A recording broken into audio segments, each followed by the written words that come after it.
Continuando a mensagem que nós falamos na semana passada, falamos sobre atitudes que impedem as vitórias de Deus na nossa vida, que faz com que a gente não confie no amor de Deus e caia em vários exemplos fortes, né? Nós pegamos a história de Elias como base e falamos outras passagens também. Falamos que o problema às vezes chega sem avisar, 1 Reis 19, depois do grande mover de Deus através de Elias, Elias entra numa depressão profunda e pede a morte, né? Falamos de Davi, que nunca chama o Golias de gigante, né? Então ele não põe Deus diante dele, não as circunstâncias, que a incredulidade é uma coisa que deixou o povo, muita gente morreu sem atingir a bênção de Canaã, lá no caminho do deserto, os israelitas. Abraão, que era o pai da fé, e sua esposa Sara duvidaram de ser idosos e poder ter um filho da promessa, né? Nós falamos do isolamento que a pessoa fica solitária, em depressão, falamos de ingratidão, falamos de sentimento de inferioridade, insegurança que Moisés, Gideão teve, a inércia e a preguiça espiritual, né? Uma paralisação, a pessoa para no trauma, né? Uma impaciência de esperar o tempo kairós de Deus, né? Uma intransigência, uma implicância, um rigor consigo com todo mundo. E eu esqueci de falar e gostaria de falar hoje sobre a insatisfação com Deus.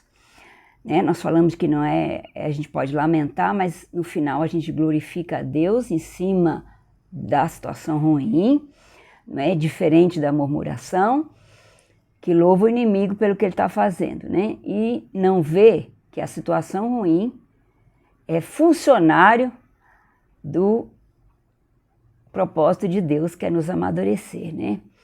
Insatisfação com Deus, né? Deus está dando bênçãos, não é só ingratidão, é insatisfação constante. As maiores empresas do mundo, elas mostram o quê? Elas mostram que reclamação só é aceita se tiver uma sugestão, né? Se não tiver sugestão, ela não é aceita. Se as maiores empresas, assim, quanto mais Deus, né? Então, a gente precisa parar de murmurar e começar já a dar soluções, ou ter atitudes de fé, né? Isso é muito importante nesse assunto da nossa confiança no amor de Deus, né? E que a gente não possa ser, ao final da vida, substituído por incompetência, mas sim porque a gente concluiu tudo que a gente tinha que fazer e chegou a hora de passar o legado, né? Hoje, a mensagem de hoje é exemplos de pessoas que mostraram essa confiança no amor de Deus, não fixar o seu olhar nas circunstâncias, nos sofrimentos, mas o tempo todo, quer esteja tudo bem ou não, obediência e fé nas promessas de Deus. Vamos ver alguns exemplos, que a Bíblia é cheia de exemplos, né? Vamos ver alguns. No Velho Testamento, vamos ver Josué. Josué nasceu como escravo, né, no Egito, né, junto com todos os outros israelitas. Ele somente viu a libertação do seu povo, debaixo da liderança de Moisés, quando ele tinha 40 anos. Depois disso, Josué ainda teve que esperar mais 40 anos para entrar na terra prometida por causa dos pecados dos israelitas, que era a incredulidade e murmuração e adoração de outros deuses e tudo mais, né? Diante dos desafios que enfrentamos, muitos dos israelitas perderam a esperança, voltaram até a idolatria e morreram sem alcançar a bênção. Em Josué 1, 6 e 7 mostra como que Josué se mostrou. Deus falou para ele ser forte, firme e corajoso e confiança em Deus. Você vê que ele não vê a Deus face a face como Moisés no começo, mas ele acompanha, fica até a metade da montanha, está sempre ao pé da tenda quando Deus está falando com Moisés, e depois que Moisés falece, ele entra em Canaã com Caleb, mais os mais novos, e eles veem as bênçãos, os outros só veem as dificuldades, e eles alcançam a vitória, e Deus lhe prepara Josué para a entrada na terra prometida, né? A persistência, porque ele confiava no amor de Deus. Ele estava no mesmo grupo que viu os milagres e estava na murmuração. E você vê a atitude dele diferente, né? Caleb, mais velho também, atitude diferente, né, queridos? Vamos falar um pouquinho de Ana. Ana sofreu durante muito tempo, 25 anos, por ser estéril, querendo ter um filho. Como era importante isso, ainda é, mas antigamente muito mais, porque acreditava que a bênção estava na descendência, não no descendente. Então a coisa era muito importante. Você imagina 25 anos pedindo isso a Deus. E Penina, né, competindo com ela, a humilhava, porque ela podia ter filhos, né?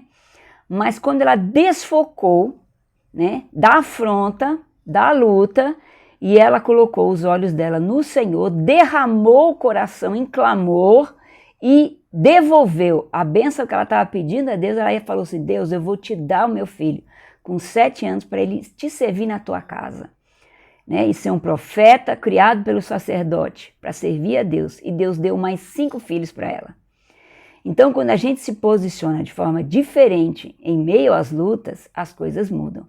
1 Samuel 1, de 9 a 11, mostrou, né, a história de Samuel com líder. Desde pequeno, ouvindo a voz do Senhor, e na velhice ele falou, se alguém tinha alguma coisa para dizer contra ele, que ele roubou alguma coisa de alguém, fez um mal contra alguém, e ninguém tinha o que dizer, né?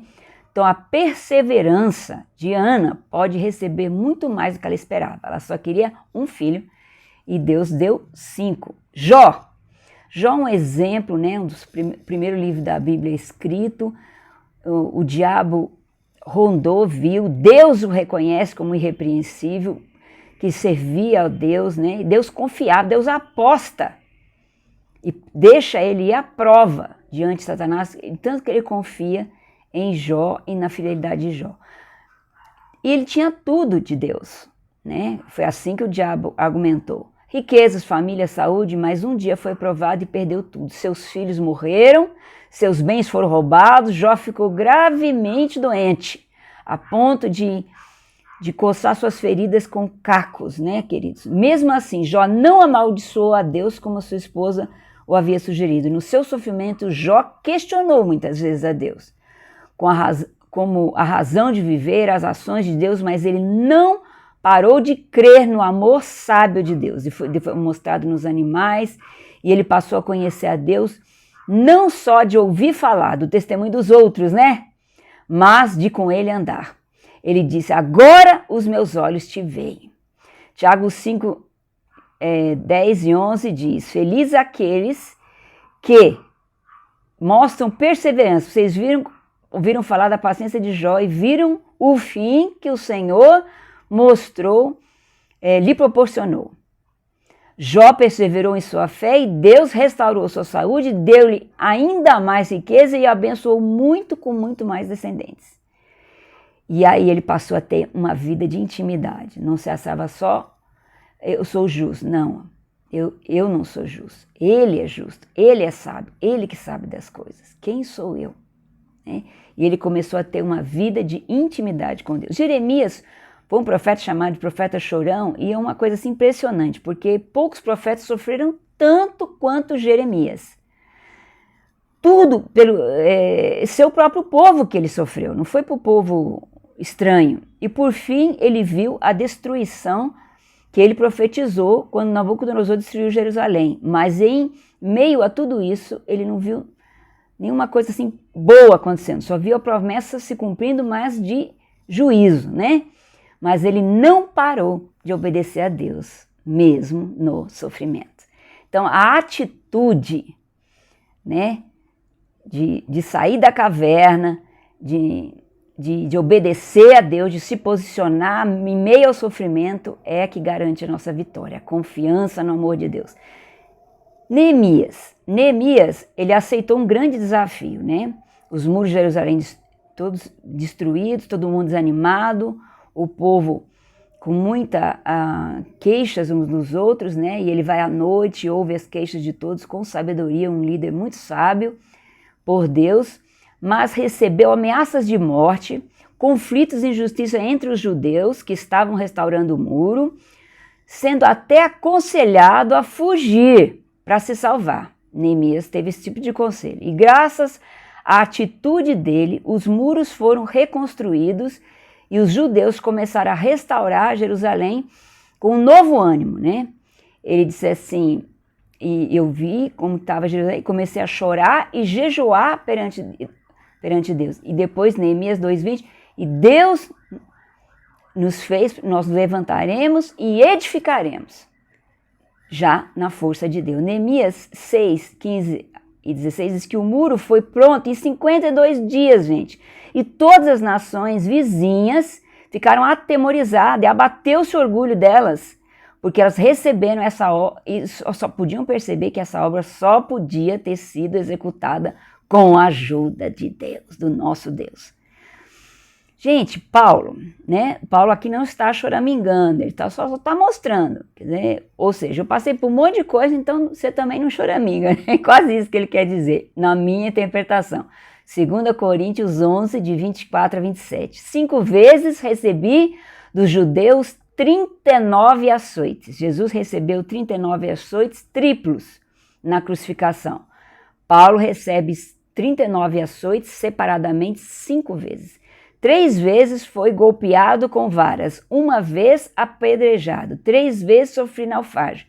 Passei uma noite e um dia exposto à fúria do mar. Estive continuamente viajando de uma parte para outra, enfrentando perigos nos rios, perigos de assaltante, perigos dos meus compatriotas, perigos dos gentios, né? Os que não eram do povo judeu, perigos na cidade, no deserto, perigos no mar, perigos dos falsos irmãos, tem esses perigos também. Trabalhei arduamente, muitas vezes fiquei sem dormir.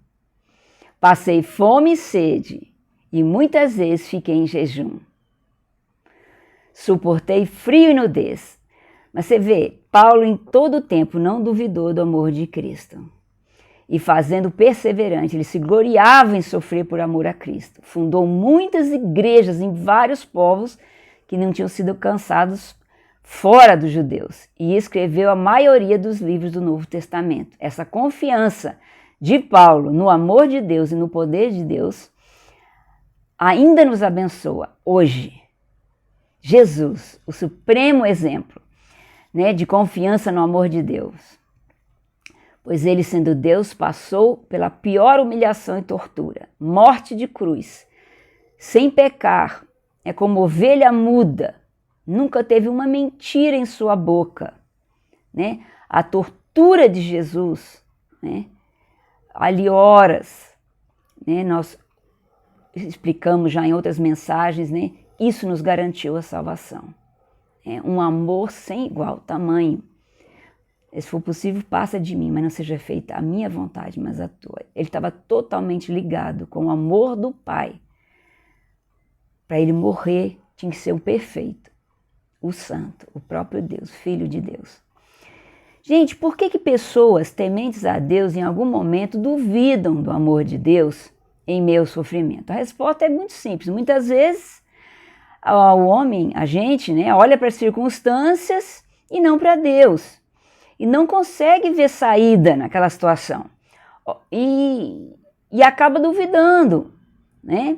Perde a bênção porque acaba tomando atitudes e decisões precipitadas, decisões humanas, e não decisões corretas, em sim equivocadas, né? Porque a gente está querendo resolver as dificuldades segundo o entendimento humano e não divino, né? Queridos, eu gostaria de dar uma palavrinha aqui, conclusiva, embora as dúvidas em algum momento possam existir diante dos sofrimentos, não significa que nós devemos criar raízes no coração do cristão, né? Fazer com que o sofrimento seja a marca da nossa vida. Não, mas que elas sejam ensinamento e que as marcas sejam as bênçãos de Deus, que glorifica a Deus e que dão força e esperança, traga à memória aquilo que me dá esperança. Por isso, se Deus tem uma promessa para você, creia, várias, pois assim como Ele fez com todos que Ele cumpriu na palavra, mesmo que tudo esteja fora do lugar, Deus pode fazer. A Bíblia diz em 1 Coríntios 2:9, olho nenhum viu, ouvido nem ouviu, mente humana nenhuma imaginou o que Deus tem preparado para que os que o amam. Não só na vida eterna, como aqui. Né? Lamentações 3,25 diz: bom é o Senhor para os que esperam por Ele.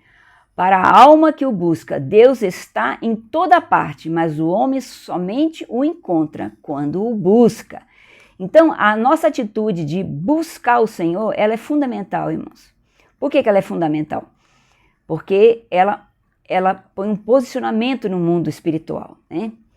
Eu gostaria de falar um texto para vocês aqui, muito importante, Tiago 1, de 6 a 8, e com ele encerro, peço-a, pedir a fé, que sem fé ninguém sai da caverna, ninguém sai da murmuração, ninguém tem atitude de confiança, de paz, de tranquilidade, não.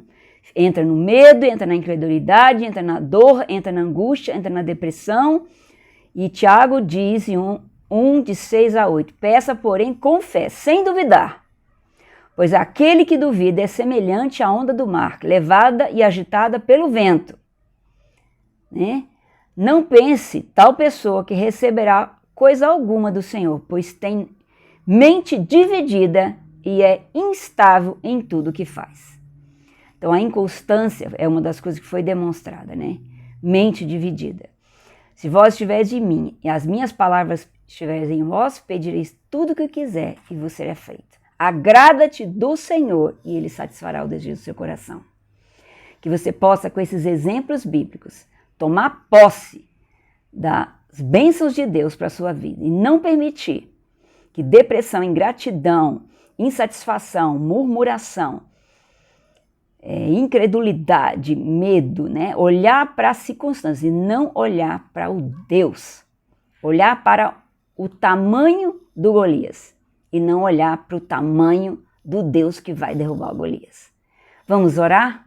Senhor Deus, que essa palavra faça morada em nosso coração, fala fortemente com cada um de nós e ajuda-nos a pôr em prática, como esses exemplos lindos bíblicos de Jó, de Josué, de Ana, de Neemias, de Jeremias, de Jesus, de Paulo, de tantos homens e mulheres de Deus em toda a Bíblia, Senhor. Hebreus,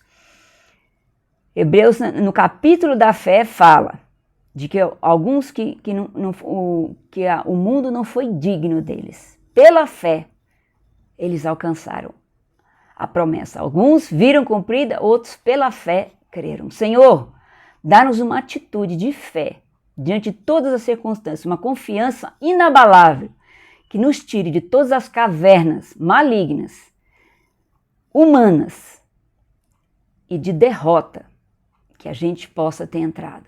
E nos posiciona para tomarmos posse e termos uma oração e uma atitude de fé, jamais vacilante como o mar. Em nome de Jesus, amém e amém. Que Deus te abençoe.